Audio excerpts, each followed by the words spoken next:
Muy buenas tardes, amigos, amigas de 2x3 en Salud. Bienvenidos sean todos ustedes a esta nueva versión de su programa preparado con muchísimo cariño. Como siempre dice mi compañera Doris, que le pide su disculpa, que por razones personales y familiares no está con nosotros, pero estará en los próximos días. En la ausencia de Doris vamos a hacer los comentarios básicos, fundamentales, que siempre nos toma el primer segmento de 2x3 en Salud. Y tal vez la principal motivación sea en este momento, señores, que estamos ya en la Semana Mayor, en la Semana Santa. Y es importante que todos entendamos que es un tiempo donde recordamos la muerte de un hombre que fue grande para la humanidad, sea usted creyente o no. Entonces, como recordamos, no celebramos, conmemoramos, recordamos la muerte de Jesús Cristo, que fue un Cristo crucificado. Entonces es bueno recordar siempre a la gente que fue grande por sus obras. Por tanto, no es un tiempo que, aunque si bien es cierto que es de asueto, que no tenemos la semana intensa en los trabajos, en los empleos, en las grandes fábricas, en las empresas, sí es un tiempo que usted se lo debe tomar para descansar.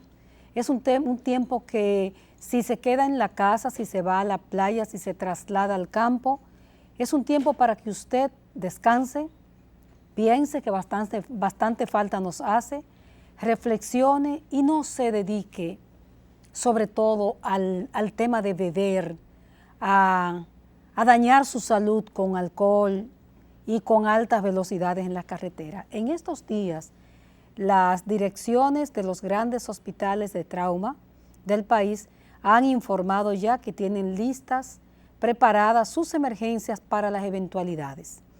Pero el hecho de que los hospitales tengan listas sus emergencias no significa que usted tenga que conducir a alta velocidad, que tenga que chocar su motocicleta con cualquier autobús, con cualquier árbol y accidentarse, ir a parar a una unidad de cuidados intensivos. Las autoridades informan por lo general que los hospitales están listos para eventualidades, para que sepamos que ante cualquier situación pues podemos ir a un centro de salud. Creo que el momento es importante entonces para que al trasladarnos a campos, ciudades, balnearios, porque hay que decir que la Semana Santa es el tiempo más amplio que la Navidad que tenemos, para trasladarnos a los pueblos, visitar nuestros familiares, ir a los campos, ir a los ríos, ir a las playas.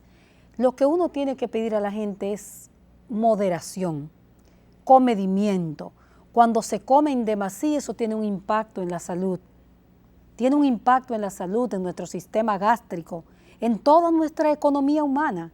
Entonces, pedirle a ustedes moderación, que el consumo de alcohol, si lo van a consumir, porque no se lo aconsejamos, pero si lo van a consumir, también sea moderada, que haya consumo, cuidado en la ingesta de grasas, en la ingesta de azúcares, porque todo eso, sabemos nosotros, tiene un impacto importante en la salud, sobre todo en un país como la República Dominicana, con un 13% de su población adulta diabética,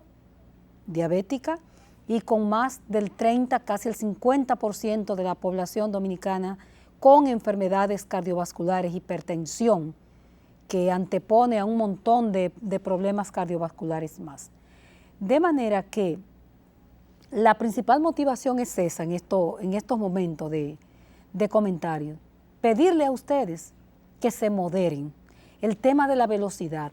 Decían hace 15 días que estuvieron con nosotros los dos directores de los principales hospitales de traumatología del Gran Santo Domingo, el Darío Contreras y el Hospital Ney Arias Lora, en la gran preocupación por los traumas cráneoencefálicos, es decir, el golpe producido en la cabeza, los golpes cerebrales, las unidades de cuidados intensivos, sobre todo llena de población entre 20 y 45 años. ¿Qué es tener la edad de 20 a 45 años? La edad productiva.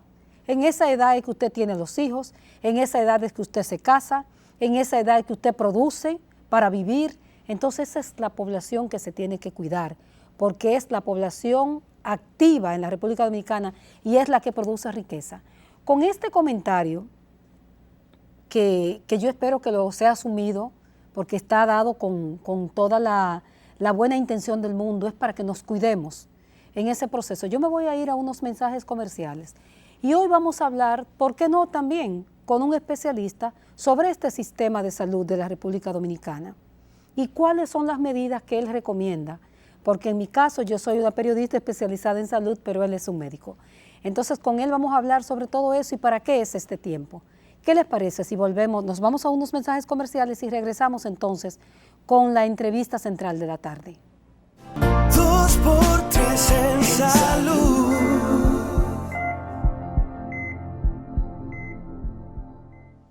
Muchas gracias por continuar con el desarrollo de 2x3 en salud, su programa especializado en temas de salud. Tengo el gratísimo placer de tener conmigo y a la vez con usted en este escenario al doctor Carlos Manuel Félix Cuello. El doctor Carlos Manuel Félix Cuello no es la primera vez que está con nosotros, es médico salubrista epidemiólogo. Él se enorgullece de ese título porque lo vive con intensidad. Muy buenas tardes, doctor. Buenas tardes con invitarme, se recordaron de mí. Sí, ya usted forma parte de este programa. Decía yo en el comentario inicial que estamos justamente en una semana importante donde ocurre lamentablemente la Semana Santa, que recordábamos, digo yo, la muerte de un gran hombre, sea usted creyente o no sea creyente. Jesús de Nazaret fue un gran hombre que luchó mucho en su época, pero hoy día la Semana Santa, que fue la época en que se supone que murió, se usa mucho para beventina, para vacacionar, que es bueno vacacionar, pero para dar muchos placeres y mucho desorden en la vida, doctor. ¿Qué piensa usted?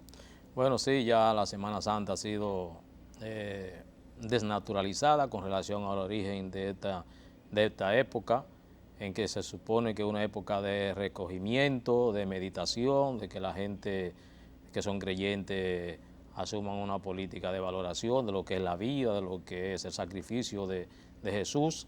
Y entonces es una época en que ya la gente lo que lo utiliza es para, desde los jueves hacia adelante, empieza a reservar una serie de lugares de diversión y la gente lo que hace entonces es que no se retira, aunque buena parte todavía mantiene y se van a la iglesia, pero otra parte, la gran mayoría del país ya recurre y se van a los balnearios, van a disfrutar, van a beber y eso ya es la lógica, se ha convertido ya prácticamente en un negocio la celebración de esta Semana Santa. Tal vez Occidente pasó de un extremo a otro, porque cuando éramos niños sabíamos que todo era pecaminoso, o sea, todo se hacía un pecado. Si te bañabas en el río era un pecado, se decía que no se podía tener sexo y pasamos al otro extremo. Parece que esta parte del mundo vive extremos, ahora es un poco de desenfreno también. Bueno, para la época, yo recuerdo mi época en que por lo menos los papás en esa época a veces le daban su pela a uno, y esa era una época interesante porque desde los viernes, en esa época, ni se podía hacer mucha bulla, no se podía dar pela, no se cortaba los árboles. Mucho oficio, por mucho supuesto. oficio, y entonces lo que eran los complementos de la comida, como son los recados, eso se hacía los miércoles y se terminaba ahí, entonces se utilizaban ya los jueves y los viernes. Era una época de recogimiento, la familia iba mucho a la iglesia, se congregaban mucho alrededor de esa práctica, ese pensamiento, pero ya no, la familia es lo contrario, o sea, ahora se van, no se quedan, ahora se van hacia lugares de diversión y entonces se ha modificado. Obviamente, esto forma parte de un proceso de evolución que ha venido dándose a nivel de los países occidentales, donde tienen esta conmemoración de esa fecha, pero eso es parte de la evolución que tiene la humanidad. Yo creo que es una evolución que no es para bien, es una evolución donde la parte cultural originaria se ha ido perdiendo y ya se ha convertido, esta semana es más larga que cualquier tipo de vacación que se presente en República Dominicana y en parte donde se celebra estos días. La industria farmacéutica, por ejemplo, y otras empresas dan vacaciones colectivas, lo cual tiene una importancia. Es importante, por ejemplo, que la gente descanse, porque es un tiempo también para descansar, no necesariamente para rezar, si usted no está convencido de que tenga que rezar o ir a la iglesia, pero usted puede destinar esta semana, toda esta semana para descansar. Bueno, sí, porque ya es una época en que se planifica todo, no en función de la producción, en términos de la naturaleza del país, sino en función de garantizar que a partir de del miércoles y hasta martes, en algunos lugares, ya algunas instituciones empiezan a cerrar, pero ya entonces eso permite que la gente tenga mayor posibilidad de irse a los lugares a disfrutar. Pero además también las empresas se preparan, porque lejos entonces de vender los productos a nivel de los barrios, se van ya a nivel de lo interior, se van a nivel de los balnearios y concentran todo tipo de mercancías que se ofrecen a nivel de sus lugares, y es una de las actividades de los fines de semana más largos que tiene en términos de la disponibilidad del tiempo, del gasto de los recursos. Es la semana en que la gente busca recursos económicos por donde quiera que sea para gastarlo, porque es una semana que se utiliza para disfrutar, para divertirse, no es para retirarse. Entonces, las empresas de una u otra forma han sacado la mayor ventaja de la época. Doctora, a propósito de esta semana y tomando en cuenta su especialidad, que es salubrista epidemiólogo, sería importante saber, en esta etapa que estamos de la pandemia, que todavía no ha sido descontinuada la etapa de pandemia por la OMS, ¿qué puede tener alguna implicación en un país como la República Dominicana? Todo este montón de gente en balnearios, en playas, amontonado tal vez, digo yo, podría tener en materia de bueno, para otra parte del mundo podría tener importancia desde el punto de este periodo de acumulación, de aglomeraciones de personas, pero para la República Dominicana no, porque independientemente que la OMS no ha declarado la eliminación de la pandemia a nivel mundial, en República Dominicana oficialmente han declarado que ellos resolvieron esto en República Dominicana, que la han resuelto y ha generado en la población un tipo de información que yo estoy convencido que no es verdad, que no está resuelta en República Dominicana la pandemia. Entonces, obviamente, la posibilidad de acumulación de personas puede facilitar el aumento de la transmisión de los casos, porque nosotros estamos, por ejemplo, en un momento de estabilización de la pandemia desde el punto de vista del comportamiento de la quinta oleada que pasó, y estamos en una etapa de estabilización de las manifestaciones. Las cantidades de casos van a depender de las pruebas que se realicen y el agravamiento del cuadro clínico que tenga esta pandemia. Si esto cursa como una gripe que se puede manejar a nivel de las casas, que creo que es uno de los comportamientos que se está haciendo, pues la gente no recurre a buscar salud ni a hacerse pruebas, todavía incluso cuando la prueba está demasiado cara todavía, que está una prueba de la PCR 4. Bueno, nunca le bajaron el precio. Bueno, sí, porque es una prueba que está hecha en función de los intereses del laboratorio y no de la población. Por eso la gente maneja cualquier tipo de cuadro viral en función, como una gripe, se maneja en la casa. Pero me parece que pueden aumentar los casos. Fíjese que en los reportes de los boletines no son estáticos, fluctúan en función a veces de cómo se da el comportamiento de la toma de muestra a nivel nacional. Yo veo lamentablemente que las autoridades están realizando 2.000 y pico de pruebas, 3.000 pruebas, y a veces reportan 100 y pico de casos, 200 y pico, 50 casos, 18, con una tasa de positividad que está oscilando entre 0.60 y pico y 4 puntos y algo. Es un elemento interesante a verlo, pero las autoridades están evaluando el problema con los reportes mensuales, no con el día a día, y esto es una enfermedad que tiene que manejarse día a día. Porque, por ejemplo, si uno ve el comportamiento de los últimos 2 días de esta pandemia, los últimos boletines, hay alrededor de 1 a 10 provincias que tienen una tasa de positividad muy alta con relación al comportamiento, y es preocupante porque como esta variante de la Ómicron tiene un periodo de incubación diferente a las antecedentes, a la Delta, que tenían 14 días y esta tiene alrededor de unos 7 días, hay que evaluarlo así. Y hay provincias aquí, por ejemplo, en función de los mismos boletines que dan las autoridades, hay provincias al estilo, por ejemplo, de Asua, que en los últimos 2 boletines, 746 y 747, tiene una tasa de positividad de un 50%. Pero no se puede negar que los números de casos, lo que era el brote, ha bajado indudablemente. Claro que sí. El comportamiento de la pandemia ha bajado porque es normal. O sea, en una pandemia no hay un comportamiento permanente activo.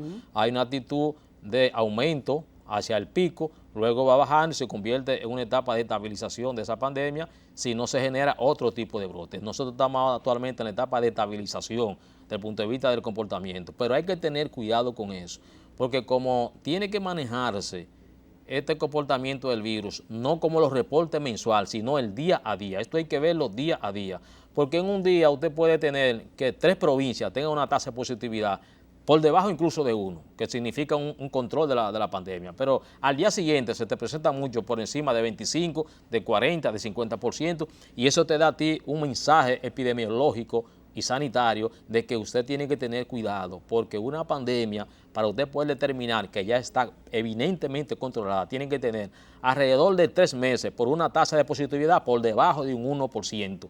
Y eso es lo que no ha sucedido en República Dominicana. Mire el hecho que tenemos ahora mismo en China, donde un país que tenía cantidades de meses que no reportaba casos, tenemos un país que tiene brote de insignificante en la segunda provincia más importante de China. ¿Insignificante o significativo? Significante, de manera significativa, y entonces eso es un elemento llamativo y hay que tenerlo como ejemplo en República Dominicana, porque como estamos en una etapa de estabilización después de la quinta oleada, no se puede uno engañar o descuidar diciendo que nosotros hemos controlado la pandemia. ¿Piensa que en China falló la vacunación? No, no ha fallado. Lo que pasa es que es una pregunta interesante porque se ha generado... Que yo creo que usted me la va a desarrollar después de una pausa comercial. Venimos justamente con eso y luego vamos a desarrollar un poco cómo es que anda el sistema de salud de la República Dominicana. Volvemos ahora con el doctor Carlos Manuel Félix Cuello.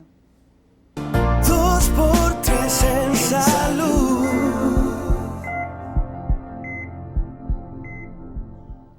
Muchas gracias por continuar con este programa y con este invitado. ¿Cómo son los invitados de 2x3? Siempre de lujo. El doctor Carlos Manuel Félix Cuello, salubrista, epidemiólogo. Y habíamos quedado, doctor, ¿en qué habrá pasado en China que se evidencia como una especie de rebrote de la pandemia de COVID-19? ¿Falló la vacunación? ¿Qué ocurrió ahí? No, lo que pasa es que esto es una pregunta interesante porque nosotros estamos ante una pandemia con una familia de virus nuevos que usted no puede medirla para controlarla con los esquemas tradicionales. Fíjense que cuando el mundo ya conoce el comportamiento de un virus y ya los niveles de sensibilidad poblacional están suficientemente atacados a través de los mecanismos de la vacuna para poder controlarla, usted puede establecer una meta de lograr, por ejemplo, vacunar en determinado tipo de país el 70% de cobertura, el 80% de cobertura, el 90%, y en ese país usted puede entonces controlar la pandemia o la epidemia en el caso específico. Aquí se estableció una visión original en función de experiencia anterior, que la meta hacia vacunar de la población era un 70%. Y siempre yo dije que eso es un error porque el mundo no conocía el comportamiento de este virus y que por tanto no se podía establecer un mecanismo de meta de un 70%, que había que irse por la experiencia cómo se elimina una epidemia y una pandemia por encima de vacunación del 95%. ¿Qué ha sucedido? Que pocos países en el mundo tienen una tasa de vacunación por encima del 80%. ¿Cuál es el caso de China, Poco. por ejemplo? China tiene alrededor de un 85% en su tasa de vacunación. Pero ¿qué pasa? Tiene la subvariante de la Omicron, que es la que está ahora pasando en China, no había tenido presencia en China. Al no tener presencia en China, la vacuna no tenía ni la persona los suficientes elementos de defensa de anticuerpos para poder enfrentar la posibilidad de infectarse con esta subvariante. Al entrar esta variante, ha encontrado una población fértil, una población virgen, susceptible de ser entonces infectada, y eso es lo que se ha generado un brote producto de esta subvariante, porque no está vacunado el 100% de la población, esa población no tiene experiencia desde el punto de vista de la defensa del microorganismo de esta subvariante y está actuando. ¿Qué está sucediendo? Bueno, lo que tiene que suceder. China está adoptando la medida que siempre ha adoptado desde el primer principio para controlar su pandemia, que es lo que hay, método epidemiológico de cerco epidemiológico, cerco sanitario, medida de control, y ustedes verán que eso se va a controlar en la medida alrededor de 2 meses. Tiene que controlarse esos brotes, porque si el virus incuba alrededor,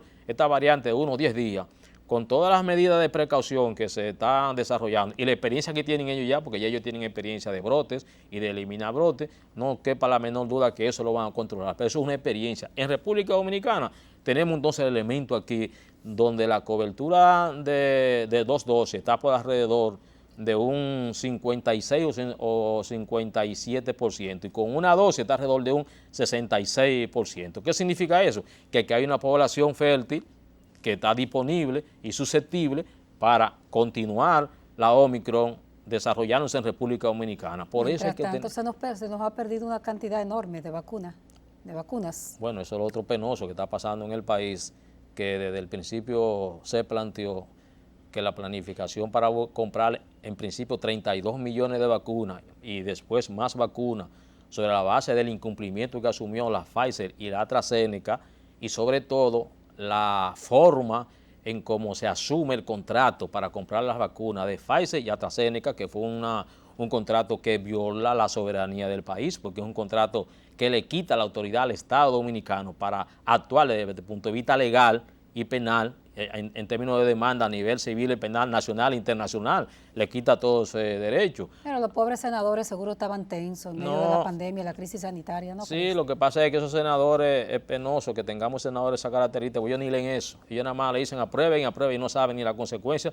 Mire el lío que tiene ahora envuelto República Dominicana, donde las autoridades, que creo que una actitud incluso un poco inconsecuente de las autoridades, ante la tristeza de información de que van más de 700,000 dosis de vacunas que se han ya dañado, ya han perdido su periodo de eficacia, han tenido que eliminarla. Ahora, ahí ante el incumplimiento de AstraZeneca, están tratando de someter a AstraZeneca, pues ellos saben que eso no se hace.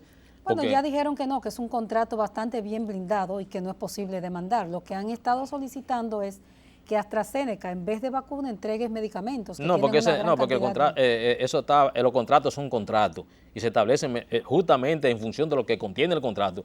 Ya no pueden establecer otra cosa porque es un mecanismo de justificar su ineficiencia en principio para comprar toda esa cantidad de vacunas, que todavía apenas aquí van 15 millones y pico de dosis de vacunas y en el país hay alrededor por encima de 26 millones según las mismas informaciones. O sea, que no escapa dentro de esos casi 9 millones que hay por ahí 12 según las autoridades, cuántas no se están también en tiempo cerca para también caducar. Entonces eso es muy preocupante. Eso es un invento que están tratando de hacer y que cambien vacunas por medicamentos, a veces se cambia. Eso es una forma de entretener. Ellos saben que no es posible y si se ponen a demandar a AstraZeneca, el mismo contrato dice las consecuencias entonces del contrato, independientemente cumpla o no cumpla.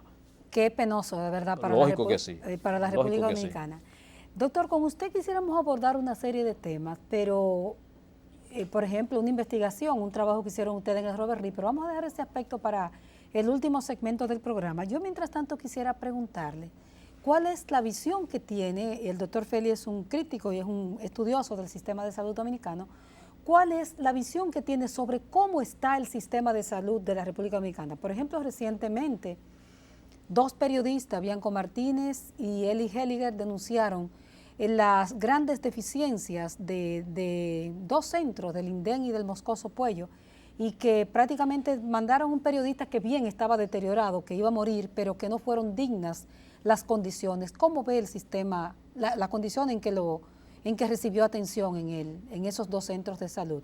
En uno dice que ni siquiera lo atendieron en el INDEN y en el Moscoso Puello lo desatendieron según la denuncia periodística. ¿Cómo ve usted el sistema de salud en estos momentos? Bueno, lamentablemente el sistema de salud de República Dominicana ha sido estructurado con una mentalidad de tipo económica, de tipo mercurial, y con una visión de carácter de satisfacer las necesidades principales de un 20 o un 25% de la población y el 80% de los problemas sanitarios de República Dominicana que están vinculados a las enfermedades que entran en la canasta de la prevención, que son las actividades, todo tipo de enfermedades que se pueden prevenir en lo que se llama un sistema de salud basado en una estrategia de atención primaria de salud. Que no tenemos. Eso ni tenemos ni lo vamos a tener todos los años porque las autoridades de hoy y de ayer no creen en eso.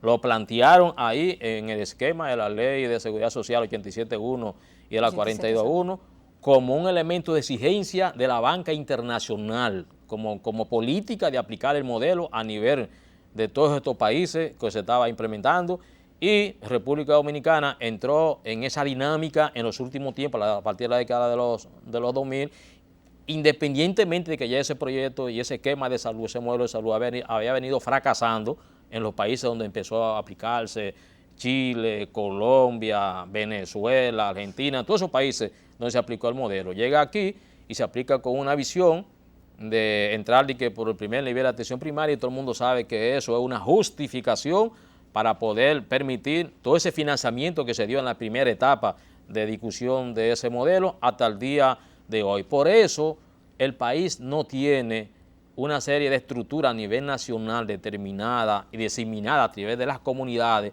del territorio dominicano, que es la parte estructural donde debe desarrollarse este modelo, porque las autoridades no creen en ello. ¿Dónde se han interesado las autoridades? En autorizar ejercicio de la medicina privada en República Dominicana con intereses de inversionistas internacionales, principalmente de Venezuela, de Estados Unidos, de Colombia, que han venido desarrollando grandes centros de salud en República Dominicana en detrimento de lo que es el modelo de salud viejo que quiere sobrevivir con el nuevo, que de una u otra forma el Estado trata de ajustarse con los hospitales de mentalidad vieja, estructura vieja, los hospitales intermedios, de una u otra forma privatizados o gerenciados por los llamados patronatos, y eso entonces crea un problema de cuello de botella. Amén de que el modelo también incluye no solo la incapacidad de estructuración a nivel nacional del sistema, sino también el personal de salud. O sea, es un personal de salud ya agotado desde el punto de vista físico. O sea, aquí hay, en República Dominicana debe de haber a nivel de como empleados, como profesionales de la medicina, unos 13.000 o 14.000 médicos ejerciendo la medicina por el Estado. Esos médicos tienen una edad ya avanzada, son pocos los jóvenes que están ejerciendo a nivel de la medicina en el sector público.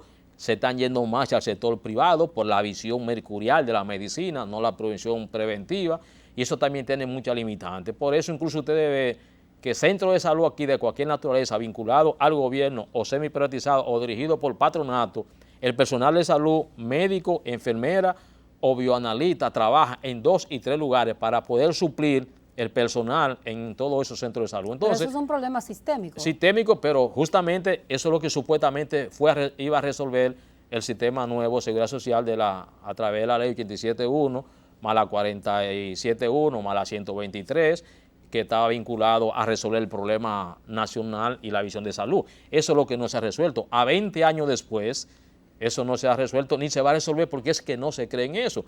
Y por eso entonces la dificultad que tienen principalmente gente de escasos recursos económicos para poder acceder de manera oportuna, eficiente y eficaz a servicios de salud en función de su patología.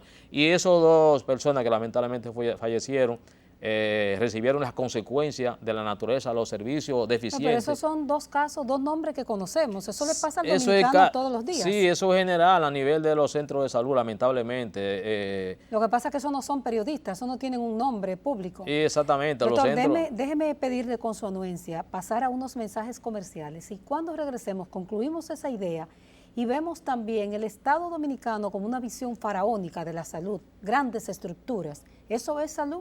Volvemos ahora con el doctor Carlos Manuel Félix Cuello. 2 por 3 en salud.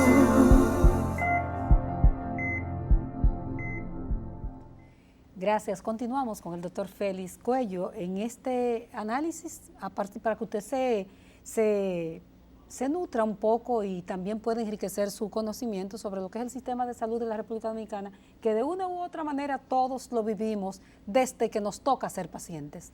De ir a un centro de salud. Doctor, usted hablaba de ese sistema mal estructurado. Mal estructurado, la importancia que se le está dando son a las construcciones de esas megas estructuras que habían anterior y que ahora se están que es una visión faraónica. Faraónica de construcción no horizontal, no comunitaria en términos de llevar la salud a la población, sino son centros de salud que incluso están pensados no ni siquiera para la República Dominicana, sino para nivel internacional, porque ahora la mentalidad del negocio vinculado al turismo, a la generación económica a través de convertir los centros. Pero eso es el sector privado. Bueno, sector privado, básicamente. Sector privado, correcto, y sector privado y sector que ha sido semi privatizado en la forma de patronato, que también tienen elementos de visión de eso, con recursos del Estado. Entonces, es a eso que se le está dando preeminencia, el punto de vista de la orientación del Estado o del gobierno vinculado a la salud. La parte pública de la salud también se está conduciendo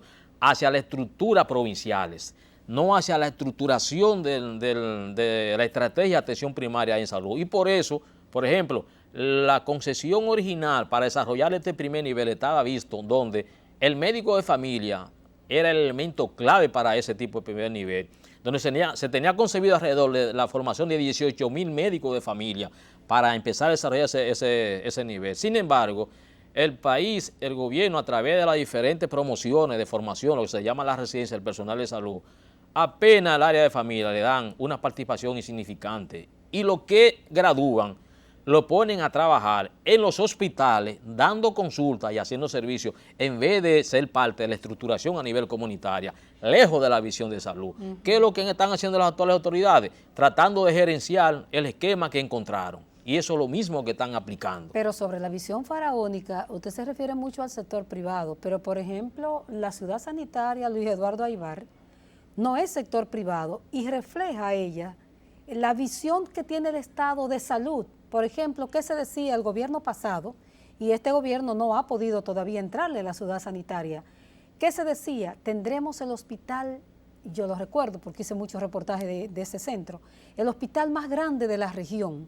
Es decir, es una visión faraónica y eso es público, eso no es para negocios, se supone. Claro, porque es la misma idea que tienen. O sea, ese hospital debió ser concebido como parte del servicio final de todo un entramado sanitario que partía desde esa estrategia de atención primaria que debería cubrir una área estratégicamente determinada en el país o en el distrito o en el Gran Santo Domingo que no fue delimitado, no se construyó así. Lo que se construyó fue esa gran mole que hay ahí con todos los tipos de servicios, pero esa mole no responde a cantidad determinada de centros de atención primaria en salud, de donde se alimente esa gran mole sanitaria que se construyó. En lo que se decía teóricamente de la ciudad sanitaria, se decía que iba a tener 16 unidades de atención primaria, lo mismo se decía del hemocentro, que se iba a nutrir, porque en haciendo proyectos bonitos, los dominicanos cuando están en el Estado son buenos.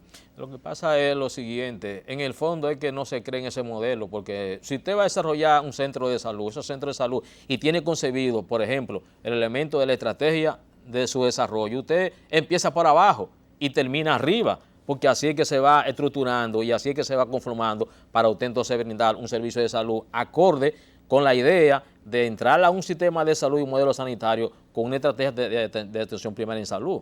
Si no se maneja eso, si no se cree en eso, si no se asume eso, no hay forma de que usted aplique esa primera etapa. Lo que usted se dedica es o a reparar la parte final de hospitales que ya por su tiempo están ya desde el punto de vista de la funcionalidad estructural, tienen debilidades, tienen deficiencias y hay que reestructurar o se dedica a eso. El gobierno anterior empezó a reestructurar 56 hospitales al mismo tiempo, este está reestructurando alrededor de 29 hospitales al mismo tiempo, o sea, ese es el interés y en ese tiempo se van 4 años, se van 8 años, se van 10 porque no hay planificación en función de eso, se está actuando en base a lo que se consigue y lo que se proyecta no se resuelve en 1 año ni 2. Por eso es que no se avanza. ¿No sientes también un divorcio del Estado, de las autoridades, cual que sea? No se trata del PRM ni se trata del PLD, quien está ahí o quien esté ahí. De que por un lado, por ejemplo, no hay una coordinación en entender que la pobreza resta al sistema de salud y viceversa, que ser muy pobre no se tiene salud. Uno no ve una unificación de criterios. Y le pongo el ejemplo, por ejemplo, de la ciudad sanitaria Luis Eduardo Aybar. Está enclavada en lleno de pobreza. Yo recuerdo que cuando iba a hacer reportaje de esa área y veía toda la cantidad de casitas, de insalubridad que hay alrededor, ¿y cómo se puede concebir un centro de salud de esta magnitud en medio de tanta pobreza?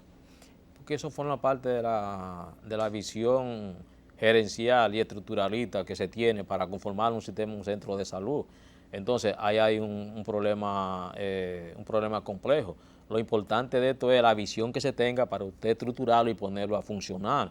Y eso es una gran debilidad. Y no es un problema de un gobierno, es que ese es el modelo. O sea, no es este ni el anterior. El anterior hizo también, el anterior duró alrededor de 20 años en el sistema, en el país.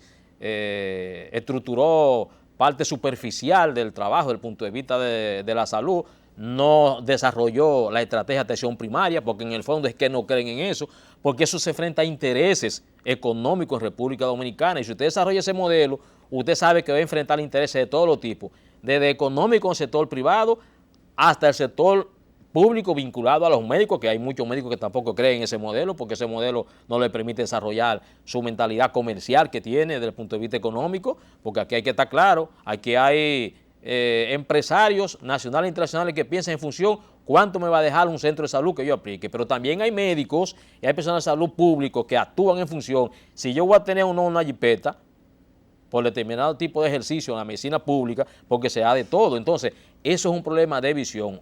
Obviamente, un médico que en un país como este se le pague 50,000 pesos para usted dedicarse a trabajar en un hospital hasta las 12 del día, es una limitante que las autoridades tienen que verlo, pero eso forma parte del elemento global. Por eso los médicos trabajan en 2 y 3 lugares. Las enfermeras hacen lo mismo, los analistas hacen lo mismo, el personal de apoyo auxiliar hace lo mismo. Entonces, es una debilidad que hay en el país como consecuencia de que no se cree en ese modelo de salud. Tampoco usted no ve que en la crisis de esta pandemia el modelo de salud nunca se le mete mano, como se dice popularmente, nunca se piensa en eso.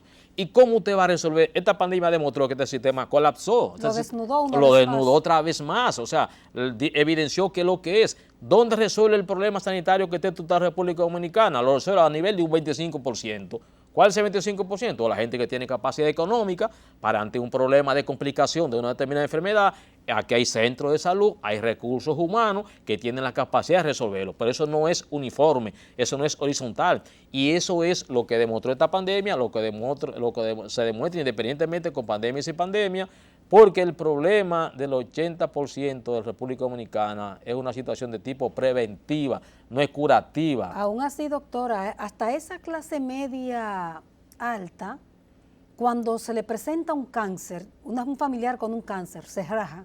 Claro. Fíjese que el programa de alto costo del Ministerio de Salud está lleno de gente que no son pobres. Claro, y sobre todo, pero además hay una concesión que es incorrecta a la medicina, o sea, usted no puede actuar en la medicina en función de un programa de alto, mediano, bajo costo. Usted tiene que actuar en la medicina en función de una enfermedad, no importa el costo que eso implique. Por eso responde a una concesión, porque si es así, en este país el 70% tiene un salario alrededor de un 15% de República Dominicana. Ningún tipo de gripe, de esa gripe complicada que da República Dominicana, tú el que gane de 15,000 para adelante no puede satisfacerla, no puede se va a complejizar. Bueno, doctor, le voy a pedir su anuencia y con el doctor Carlos Félix nosotros podríamos tardar más de 1 hora analizando un tema tan complejo como es el sistema de salud y su desorden estructural. Pero en el próximo segmento, que es nuestro último segmento, ya vamos a ver con él. Él dirige un programa de prevención, de control, le voy a decir como yo sé, de control de infecciones en el Hospital Robert Reed Cabral, y ellos han tenido unos logros, nada más no se puede hablar de problemas. Vamos a ver qué logros tiene el Hospital Robert Reed Cabral en materia de esas infecciones intrahospitalarias que se llevan la vida de nuestros niños muchas veces. Volvemos ahora con el invitado de la tarde. 2x3 en salud.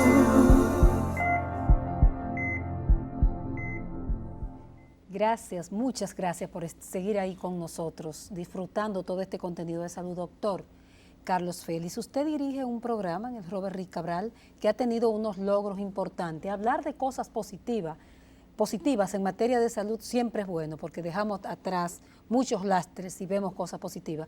¿Cuál es el programa y cuáles han sido esos logros? Bueno, nosotros tenemos un programa que lo estructuramos en el 2005, en el Robert Reed Cabral, un programa de control de infección relacionada a la atención de salud. Le llaman IAS, lo que anteriormente se llamaban enfermedades nosocomiales, las enfermedades que se producen en los centros de salud. Y en el 2005... ¿Qué es lo que es IA? IA, enfermedad asociada a la atención en salud. Perfecto. Y esas... Ahora le pusieron el nombre más largo. Sí, exactamente. Antes eran enfermedades nosocomiales, ahora es IAS. Y eso a raíz en el 2005 de presentarse un brote en el Robert Reed de un microorganismo. Yo estaba ejerciendo medicina en la maternidad de Boca Chica en esa época. Y me llamó el doctor Terrero, que era su director en esa época en el Robert Reed, interesado en formar un programa de control de infección porque no existía en el Robert Reed en el 2005. Pues yo siempre me interesó el área de la infecciosa, vinculado a ese, no hay problema, si me trasladan cojo para allá. Entonces en el 2005 nosotros constituimos ese programa. Fue en febrero del 2005 que constituimos el programa, van 17 años que tenemos el programa. Nosotros tuvimos... ¿Cuál es la función de ese programa? La función de ese programa es tratar de que las enfermedades que se producen en los hospitales Y un hospital como ese, que tiene referencia nacional con más de 300 camas, nosotros tratásemos de que la infección que se produce ahí no fuera mayor de un 3%. Usted sabe que todas las enfermedades que se producen a nivel intrahospitalaria, aunque existan o no programas, están por encima de un 5, de un 10, de un 15, 20, un 25%. Porque el papel de esos programas es tratar de que se enfermen lo menos posible los pacientes que van con una enfermedad y que no desarrollen otra, o los pacientes que son ingresados con un tipo de patología y que no termine con una evolución de las peores, que es hacia el fallecimiento, producto a que se haya contraído una enfermedad. Y ese es el papel principal de un programa. Y eso implica entonces una política de educación con el personal de salud, el personal auxiliar, de limpieza, en el caso nuestro, que es un hospital de enseñanza, de residencia, el papel de la educación a los residentes, el problema del aporte de los MA, con las enfermeras, correctamente los médicos ayudantes, con el problema de la prevención, la base de la mano, que se cumplan, por ejemplo, los protocolos de aplicación de los medicamentos, de la antibioterapia, de la limpieza, de lavarse la mano, de que se coloquen los desechos sólidos donde deben de ir. O sea, toda una serie de comportamiento y conducta que debe aplicarse en sentido general, que el hospital le ponga de agua potable en un 24/7, como se dice. Entonces, que el programa esté constituido por personal que sea con capacidad en esa área. Nosotros nos dimos esa tarea y lo conformamos. Nosotros hasta el día de hoy tenemos 5 profesionales de la medicina, del área de la salud. Hay 3 enfermeros con licenciatura en su área de enfermería, aparte tienen diplomado. En el caso de control de infección tenemos una persona de apoyo que es la secretaria y lo dirijo yo en términos de... ¿Y qué fue lo que lograron ustedes ¿Qué logramos en el nosotros? año 2021? Nosotros tenemos como meta no pasar nunca un 3% por encima de la tasa de infección. Nosotros tenemos varios años que están por debajo de 2. Y el año pasado estuvo en 1.63 colectivos. Y este año... Eso es la tasa de infección, la tasa de la incidencia de producirse que un infección. paciente después que esté en el hospital enfermo, ingresado, se infecta. Exactamente. Nosotros medimos esa variable con relación a todo paciente que se ingrese en el hospital mayor de 48 horas. A partir de mayor de 48 en un centro de salud, en el hospital, si empieza a comportarse con el desarrollo de un microorganismo, producto a la política del manejo de los pacientes, del procedimiento quirúrgico, de la inobservancia de los protocolos, se infecta ese paciente, entonces eso nosotros, por crecimiento de reporte de laboratorio que nos dice que creció determinado microorganismo y que ese microorganismo es el que está incidiendo en el desarrollo de esa enfermedad o de esa infección, entonces nosotros lo categorizamos como una infección relacionada a la atención a la salud y eso es una enfermedad. Entonces, nosotros tuvimos una tasa de 1.63%. El año antepasado fue de 1.63 y este de 1.61. De manera que eso... Lo superaron. Claro, y eso es un orgullo para el sistema de salud público, porque si usted va a cualquier centro de salud, todo centro de salud que tenga más de 50 camas debe tener un programa de control de infección. Y si usted va a cualquier centro de salud nacional e internacional que le digan a usted que tiene una tasa de infección de 3%, vea lo que hay un elemento importante. Doctor, que para eso hay que estar encima de un personal. Nosotros somos ahí. Partiendo de que al sector público va el pobre de solemnidad, de que sí. va el pobre que, como dice el Papa Francisco, es un desecho. Y entonces, a veces hasta el mismo empleado público como que bueno, aquí hay una cosa. Los hospitales deben estar limpio, como un mecanismo de atracción visual. Probablemente Robert Reed no sea el hospital más limpio que tenga el sector público. Ahora, son pocos los hospitales que tienen una tasa de infección de 1.61 y eso significa que eso es un beneficio para el niño o la niña que va a un centro de salud, que va a buscar la salud y lejos de enfermarse se cura. Y para usted como defensor de lo público eso es importante. Claro, importante y trascendental. Y también las autoridades le están dando cierta importancia porque están tratando de conformar en varios centros de salud, principalmente en unos 10 hospitales que lo tienen como piloto, estructurar y fortalecer los comités de control de infección. Doctor, para mí es un placer en lo particular tenerlo aquí, pues sobre todo porque nos ha dado una orientación general que va desde la COVID hasta el sistema de salud, su visión crítica de un sistema que tiene que ser mejor obligado en favor de los más desventurados del país, de los más empobrecidos, hasta ver con orgullo que desde lo público las cosas se pueden hacer bien. Así que le agradezco muchísimo que nos haya acompañado y que ojalá que la gente disfrute todos los contenidos de este programa. Siempre, ojalá que me siga invitando más. Bueno, se lo voy a decir a Doris, que es la que me dice que no le invite. Señores, la verdad que agradecida, cuídense mucho durante todos estos días de asueto, disfruten pero no se excedan en nada. Cuidado con el alcohol, cuidado con la alta velocidad, cuidado con todos los excesos. Muchas gracias, doctor Félix, y gracias a ustedes por haber compartido con nosotros esta nueva versión del programa 2x3 en Salud. Nos vemos el próximo sábado.